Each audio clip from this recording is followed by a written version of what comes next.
ಅತ್ಯಾಚಾರ ಆರೋಪದ ಮೇಲೆ ಪ್ರಜ್ವಲ್ ರೇವಣ್ಣ ಅವರನ್ನ ಎಸ್ಐಟಿ ವಶಕ್ಕೆ ಪಡೆದುಕೊಂಡಿದ್ದು ವಿಚಾರಣೆ ನಡೆಸುತ್ತಿದ್ದಾರೆ. ವಿಚಾರಣೆ ವೇಳೆ ಪ್ರಜ್ವಲ್ ರೇವಣ್ಣ ಅವರು ಅಧಿಕಾರಿಗಳ ಪ್ರಶ್ನೆಗೆ ಸರಿಯಾಗಿ ಉತ್ತರಿಸುತ್ತಿಲ್ಲ. ಈ ನಡುವೆ ಪ್ರಜ್ವಲ್ನನ್ನ ಹೊಳೆನರಸೀಪುರದ ಮನೆಗೆ ಕರೆದೊಯ್ದು ಸ್ಥಳ ಮಹಜರ್ಗೆ ಚಿಂತನೆ ನಡೆಸಿದೆ. ಲೈಂಗಿಕ ದೌರ್ಜನ್ಯ ಪ್ರಕರಣದಲ್ಲಿ ಹಾಸನ ಸಂಸದ ಪ್ರಜ್ವಲ್ ರೇವಣ್ಣ ಅವರನ್ನ ವಿಶೇಷ ತನಿಖಾ ಅಧಿಕಾರಿಗಳು ವಶಕ್ಕೆ ಪಡೆದುಕೊಂಡಿದ್ದಾರೆ.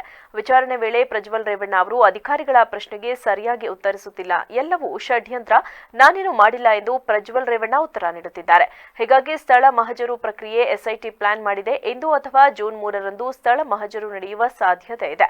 ಎಸ್ಐಟಿ ಅಧಿಕಾರಿಗಳು 2 ದಿನಗಳ ಒಳಗಾಗಿಯೇ ಸ್ಥಳ ಮಹಜರು ಮಾಡಲು ನಿರ್ಧರಿಸಿದ್ದಾರೆ ಎಂದು ಮೂಲಗಳಿಂದ ಮಾಹಿತಿ ದೊರೆತಿದೆ.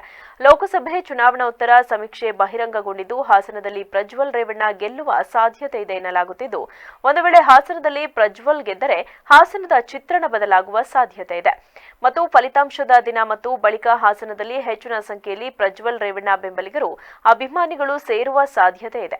ಇದರಿಂದ ಸ್ಥಳ ಮಹಜರಿಗೆ ಅಡ್ಡಿಯಾಗಬಹುದು. ಸ್ಥಳ ಮಹಜರು ಬಳಿಕ ಮತ್ತೆ ಸಂಸದ ಪ್ರಜ್ವಲ್ ವಿಚಾರಣೆ ನಡೆಯುತ್ತದೆ. ಸ್ಥಳ ಮಹಜರು ಮಾಡಿದರೆ ಮುಂದಿನ ಹಂತದ ಪ್ರಕ್ರಿಯೆ ಸರಳವಾಗಿ ನಡೆಯಲಿದೆ. ಈ ಕಾರಣಕ್ಕಾಗಿ ಎಸ್ಐಟಿ ಅಧಿಕಾರಿಗಳು ಸ್ಥಳ ಮಹಜರಿಗೆ ಇಂದು ಅಥವಾ ನಾಳೆ ಪ್ರಜ್ವಲ್ ರೇವಣ್ಣ ಅವರನ್ನ ಹೊಳೆನರಸೀಪುರಕ್ಕೆ ಕರೆದೊಯ್ಯುವ ಸಾಧ್ಯತೆ ಇದೆ. ಇನ್ನು ಪ್ರಜ್ವಲ್ ರೇವಣ್ಣ ಎಸ್ಐಟಿ ವಿಚಾರಣೆ ವೇಳೆ ಭಾರಿ ಮೊಂಡಾಟ ತೋರಿದ್ದಾರೆ ಎನ್ನಲಾಗಿದೆ. ಎಷ್ಟು ವಿಚಾರಣೆ ಮಾಡಿದ್ರೂ ಪ್ರಜ್ವಲ್ ಸರಿಯಾಗಿ ಬಾಯಿ ಬಿಡ್ತಿಲ್ಲ. ವಿಚಾರಣೆ ವೇಳೆ ಎದ್ದೇಳೋದು, ಆ ಕಡೆ ಈ ಕಡೆ ಓಡಾಡೋದು, ಏನು ಗೊತ್ತಿಲ್ಲ ಅಂತಾನೆ ಉತ್ತರ ನೀಡುತ್ತಾ ಎಸ್ಐಟಿ ಅಧಿಕಾರಿಗಳಿಗೆ ತಲೆ ಕೆಡಿಸಿದ್ದಾರೆ. ಏನು ಕೇಳಿದ್ರು ನನಗೆ ಗೊತ್ತಿಲ್ಲ, ನಾನೇನು ಮಾಡಿಲ್ಲ ಅಂತಿರುವ ಪ್ರಜ್ವಲ್ ರನ್ನ ಮೊಬೈಲ್ ಬಗ್ಗೆ ಮತ್ತೆ ಬಾಯಿ ಬಿಡಿಸಲು ಎಸ್ಐಟಿ ಅಧಿಕಾರಿಗಳು ಪ್ರಯತ್ನ ನಡೆಸಿದ್ದಾರೆ. ಈ ವೇಳೆ ಇರುವ ಮೊಬೈಲ್ ಏರ್ಪೋರ್ಟ್ನಲ್ಲೇ ಕೊಟ್ಟೆ, ಯಾವ ಮೊಬೈಲ್ ಬಗ್ಗೆ ಮಾತನಾಡ್ತಿದ್ದೀರಾ, ಹಳೆ ಮೊಬೈಲ್ ಕಳೆದು ಹೋಗಿದೆ ಎಂದು ಉಡಾಫೆ ಉತ್ತರ ಕೊಟ್ಟಿದ್ದಾರೆ ಎನ್ನಲಾಗಿದೆ.